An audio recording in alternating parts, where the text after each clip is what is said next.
8 semestres de medicina, cientos de horas de estudio, anatomía, fisiología, semiología y de muchas preguntas que seguramente ningún libro me pueda contestar.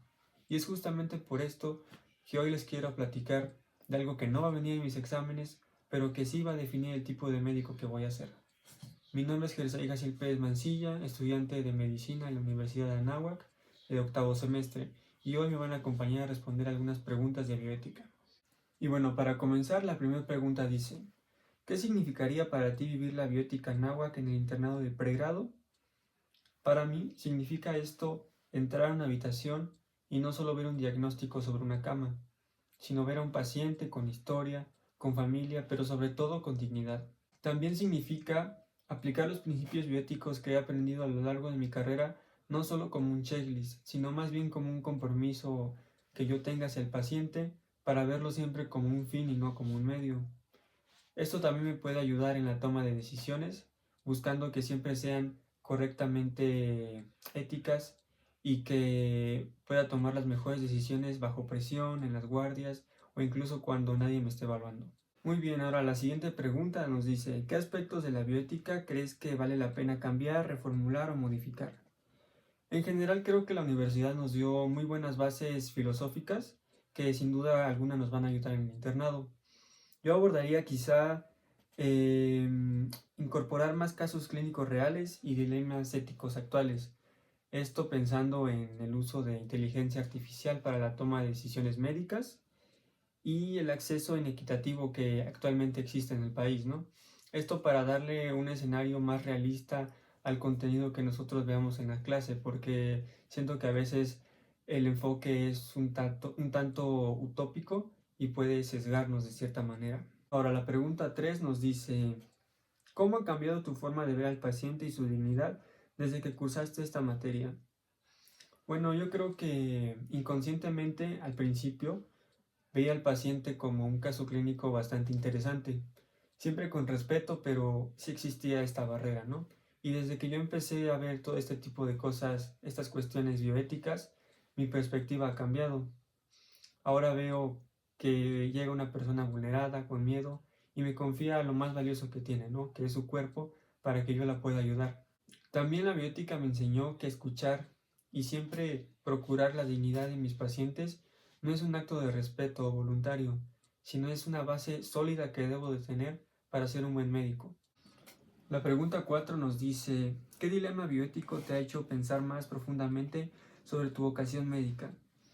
Y bueno, yo creo que ha sido la limitación del esfuerzo terapéutico, es decir, en pacientes en estado crítico, en qué momento es mejor solo preservar su integridad, cuidar el dolor, etcétera, etcétera, y en qué momento yo puedo realmente marcar una diferencia, en qué momento yo realmente puedo mejorar su enfermedad, ¿no?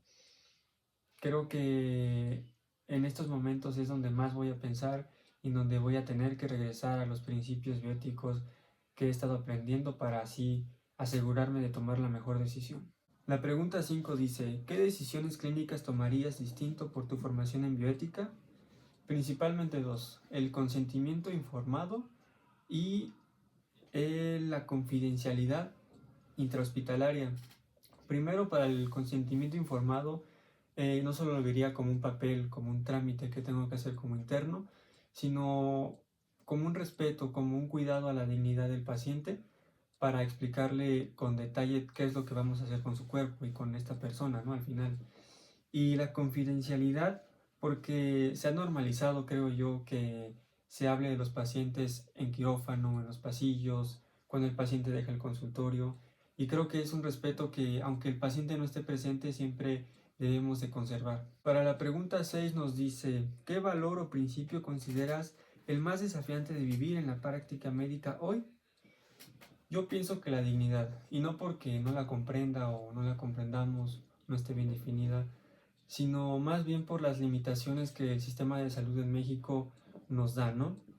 Porque el tratamiento a veces puede ser despersonalizado, es decir, a veces no hay mucho medicamento o el medicamento que necesita el paciente no está y solo está un esquema que ya es para todos y es el que se le tiene que dar. También las prisas, a veces las consultas son de 15 minutos, esto no es un tiempo suficiente para darle la atención adecuada a nuestros pacientes. Otro punto es el lenguaje técnico. Siento que no en todos los médicos, pero sí la mayoría habla con un lenguaje técnico médico que el paciente no va a comprender y por lo tanto no va a saber qué es lo que está pasando con él, qué problema tiene, de qué va su enfermedad. Bueno, para la pregunta 7 nos dice, ¿qué aporte de la clase Análisis 4 te quedas para tu futuro? Aquí me voy a poner un poco sentimental porque siento que el doctor dio la clase bastante bien. A pesar de que vimos los temas que ya habíamos visto previos. Bueno, la pregunta 7 nos dice, ¿qué aporte de la clase Análisis 4 te quedas para tu futuro? Y bueno, aquí me voy a poner un poco sentimental porque considero que el doctor dio la clase bastante bien. Es la primera vez que disfruto realmente ir a una clase de análisis, a pesar de que la teoría ya la habíamos visto, ¿no? Ya la habíamos visto análisis 1, 2, 3, pero nos enseñó el compromiso que él tiene por sus clases, que realmente puede ser dinámico, puede ser interesante un tema de bioética y que es algo necesario para que al final, cuando yo sea un médico, lo aplique de manera inconsciente y con gusto. La pregunta 8 nos dice, ¿qué le dirías a tus futuros pacientes? Les diría que voy a atender, voy a curar y voy a cuidar. Que les prometo que ellos nunca van a ser un número para mí, sino una persona con dignidad, con historia, con familia, que merece ser tratado. También que siempre los voy a escuchar antes de hablar. Que cuando no sepa algo voy a hacer todo lo posible por saber qué es lo que está pasando. Que cuando tenga miedo lo reconoceré y lo afrontaré.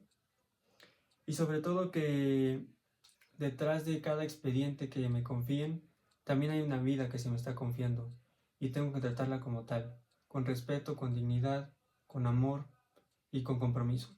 Ahora, para el cierre, una frase que resuma estos 8 semestres. La escribí y dice, la medicina me enseñó a curar enfermedades, la náhuatl me enseñó a cuidar personas. Después tenemos los 3 diferenciadores con los que me voy yo al internado. El primero es la mirada ética entrenada. A lo largo de la carrera vimos varios casos clínicos, no solo de una especialidad, sino de todas a las que estuve rotando, entonces creo que es un factor importante. El segundo es una vocación que me va a impulsar no solo a ser bueno, a ser listo en mis decisiones, sino también a ser bueno con los pacientes, a ser bueno con el personal que me acompañe, con enfermería, mis compañeros, con los doctores. Y también la convicción a que la dignidad del paciente no es negociable. Siempre tratar de procurarla, no importa que esté cansado, no importa el número de guardias que tenga, no importa que me hayan regañado, siempre tratarlos bien. Ya para finalizar me gustaría agradecerle primero al doctor José Alberto por su tiempo que nos dio, por haberse tomado la molestia de ir en las noches a las clases. A veces yo sé que él estaba cansado, sin embargo, me ayudó a darme una nueva perspectiva de lo que es la bioética, a entender que también puede ser divertida, que puede entretener bastante y que sobre todo es importante. Cualquier médico que practique o ejerza la medicina debe tener conocimiento, debe saber al menos los principios básicos para darle el mejor trato, la mejor atención a sus pacientes. También me gustaría agradecerle a mis papás porque yo sé que sin ellos hoy no estaría aquí. Ellos han sido los primeros que confiaron en mí, que creyeron, que me dieron esperanza y que sobre todo me ayudaron en todo este proceso. Muchas gracias.